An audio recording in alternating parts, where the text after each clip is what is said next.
this page.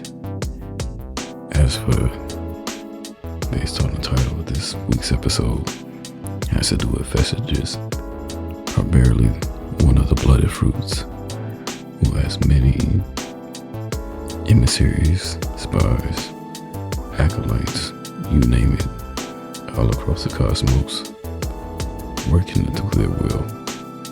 And Celeste, being an ex-acolyte and apostate herself, is trying to shake loose the shackles of the blooded fruit here and now. For as long as she's abandoned the cult, she still finds herself entrapped in her plots unknowingly.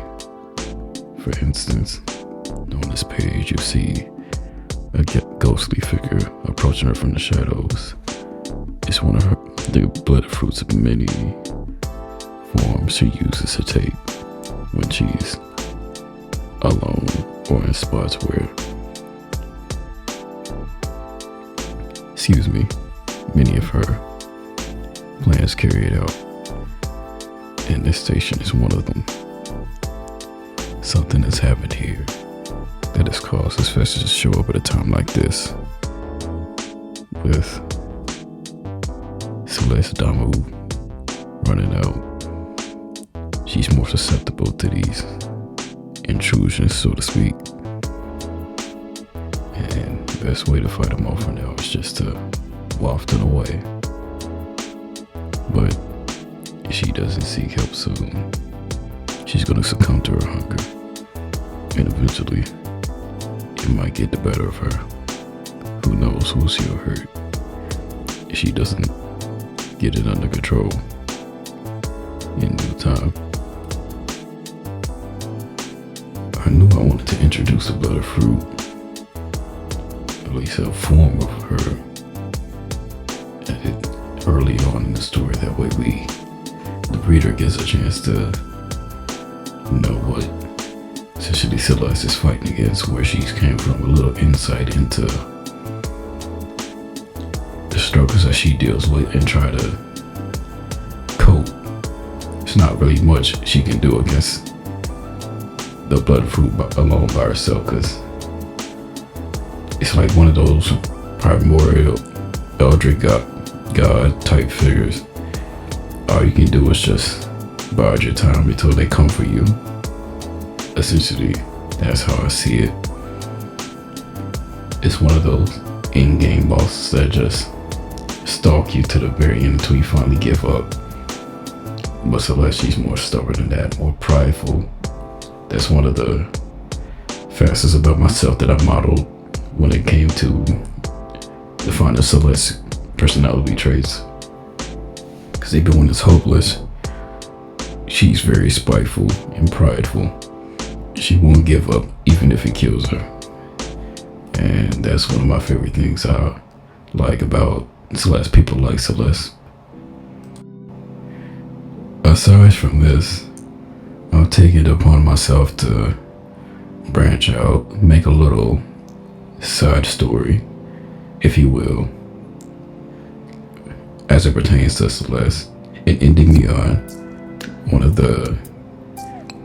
of her former partners that I introduced in the Entropy episode a couple weeks back. It's just a small little mini comic I'm working on while I'm doing this. It's more so reflecting on experiences that I've had when it comes to like relationships, like failings on my part and on theirs, and what I wish could have happened, but ultimately that's just not how things work out. More on that next week, but for now, stay tuned to all of this that's going on. I have a concept in my head for what I envision the blooded fruit looking like when it comes time to finally illustrate it. But for now, we're stuck with these Vestiges. Oh my god.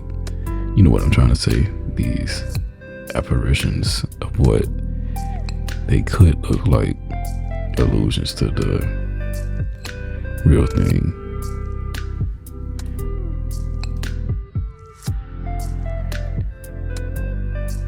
I suggest you just use your imagination for now. Tell me what you think the blooded fruit looks like. Whether they have like 6 arms, 4 eyes, 2 legs, 1. That remains to be seen for a very, very long time. That's just something I'm mulling over as I'm telling the story, because I still have yet to do the chapter when it comes to like the other main protagonist, because this is like a deuteragonist type deal. You have Artemis, who was the main focus of chapter 2 in the beginning half of this chapter. You have Celeste, who's the main protagonist, and then you have Helios, her brother, who not too much on him, but he's a little more rigid when it comes to things, and his connection to the cult, as they both grew up in it. They were indoctrinated as youth. While she escaped, he still partakes in it, whether that's to his own detriment or not. That's something when they do communicate, that's something that's a main tension point. But we're near the end of the video. Thank you all for watching. I'll catch you in the next one. Check out the streams and all that stuff in the comments below. But that's all. And stay rotten.